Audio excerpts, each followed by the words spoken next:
Architect आपण जे म्हणतो इंजिनियर आर्किटेक्ट हे कलियुग आहे. तसंच विश्वकर्मा हे संपूर्ण सृष्टीचे आर्किटेक्ट होते. द्वारका जय विश्वकर्मा प्रसंगी म्हणजे विश्वकर्मा आपल्या मंदिराची निर्मिती ही इथं राहणाऱ्या सर्व समाजातील सर्वांनी मिळून आपल्या यथाशक्ती दान देऊन वर्गणी काढून स्टेप बाय स्टेप सर्वांनी वर्गणी देऊन ह्या मंदिराची निर्मिती केली.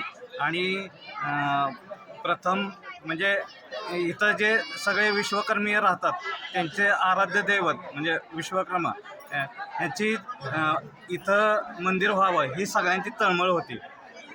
त्यामुळे सर्वांनी आपल्या यथाशक्ती दान करून आणि त्यातून मंदिराची पूर्तता लवकर होत नव्हती तरी पण दरवर्षी प्रत्येकाने एक मंदिर व्हावं ह्या तळमळीनं वर्गणी करून आपले मंदिर पूर्ण केलं. नमस्कार. इथे सर्व या ठिकाणी विश्वकर्मी बांधवांना या ठिकाणी माझा नमस्कार. इथं जी सर्वजण विश्वकर्मी लोक जी आहेत जसं पांचाळ सुतार इथं जवळजवळ एक 45 लोक या ठिकाणी वास्तव्याला आहेत.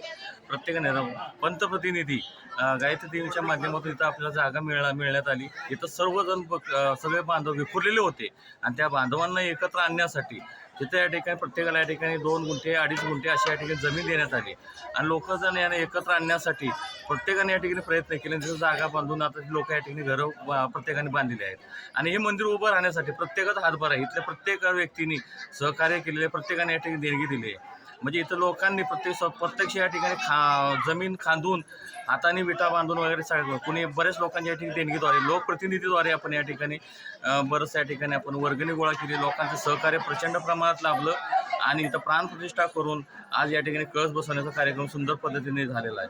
आणि हा कळस बसवल्यामुळं पूर्णत्वाला मंदिर गेले असं नाही तर आत्ताशी हे सुरुवात झालेली आहे. या विश्वकर्मीय लोकांसाठी आज पांचाळ सुतारसाठी इथं जर आपण एक हॉल बांधलेला आहे आणि ह्या हॉलच्या माध्यमातून संबंधित बांधवांना इथं त्यांचे लग्न वास्तू शांती वगैरे असं जे करण्यासाठी त्यांना उपयुक्त अशी या ठिकाणी जागा उपलब्ध करून दिलेली आहे. तर त्या सर्व सुतार समाजांनी या ठिकाणी बांधवांनी याचा लाभ घ्यावा आणि आपल्या लग्न कार्यामध्ये मोठा खर्च होतो तो वाचून आपल्या या ठिकाणी परमेश्वर विश्वकर्मा मंदिराच्या शेजारी मुलांचं लग्न वास्तुशांती वगैरे बांधून जर केलं तर त्याचा फायदा निश्चित होईल.